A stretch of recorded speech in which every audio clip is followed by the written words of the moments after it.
tayong natirang basil dito, dalawang puno na lang, ay tatlo. Isa, dalawa, bali tatlo. Ito yung pangatlo. Ayan.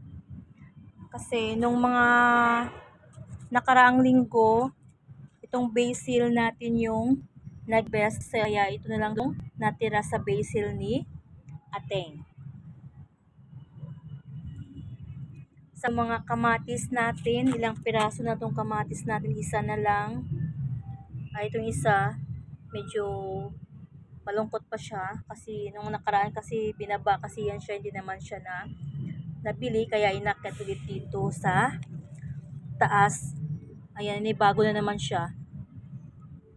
Ito kasi mga vegetables na mga gulay. Ito ay nagiging project ng mga bata sa school. Kaya mabili siya pag ganitong season.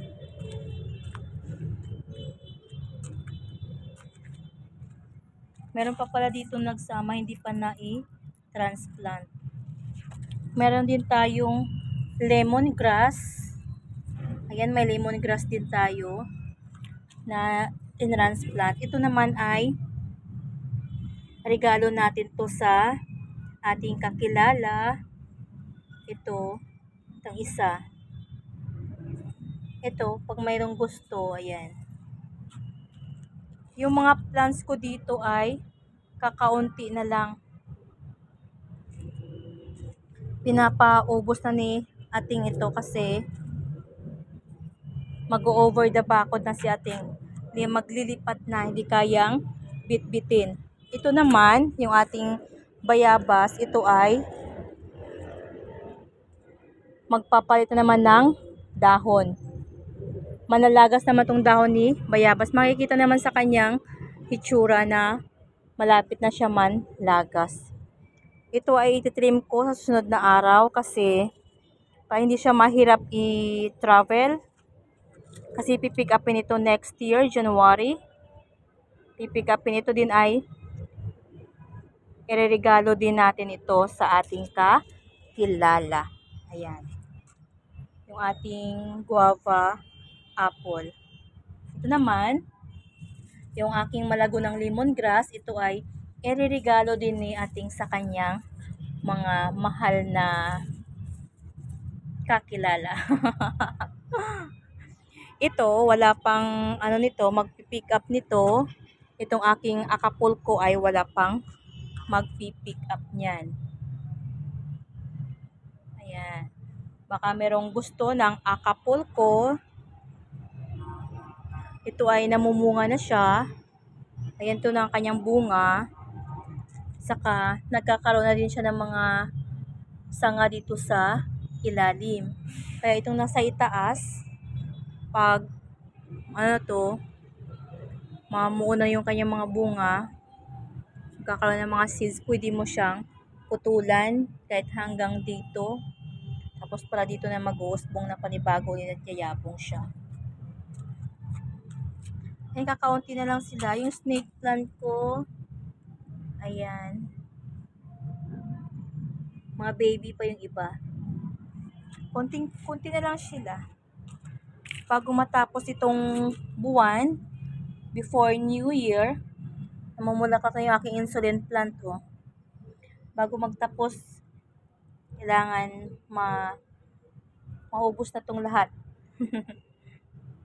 Ito, wala pa rin magpipick up nito. Yung aking ginseng. Sino may gusto niyan? Ito, pinutulan ko yung San Francisco ko. Makikitaan mo din siya na magdadahon na ulit panibago. Yung pinutol ko ay tinusok ko lang sa katabi niya. Iwan ko lang kung mabubuhay siya.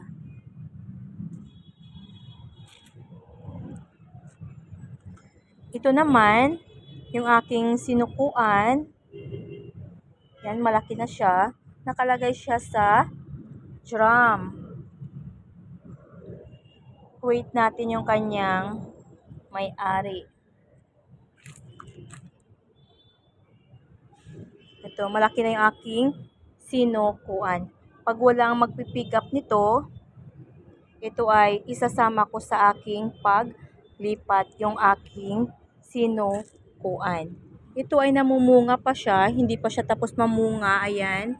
Hanggang dulo yung kanyang bunga. Hindi pa ako nakakita ng, kinakain kasi yata ng ibon yung kanyang mga bunga. Kasi minsan pag ito, ayan. Kailangan kasi pag itanim mo siya, kailangan bumuka na yung kanyang bunga. Yung makikita mo yung kanyang seeds, yung kanyang buto. Para maitanim. Sa katutubo siya pag magulang na yung buto ng ating sinukuan. Parang meron yatang tumubong sinukuan. Wait natin ito. Oh, wow. Baka sinukuan na nga ito. Wait natin. Baka, oo nga no. Sinukuan na nga yata ito. I hope so. Sana nga. Hinihintay kong dumami yung aking mga punla ng sinukuan.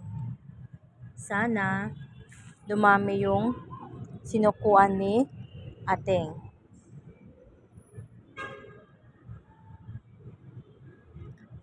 Ayan mga Ateng, mga guys.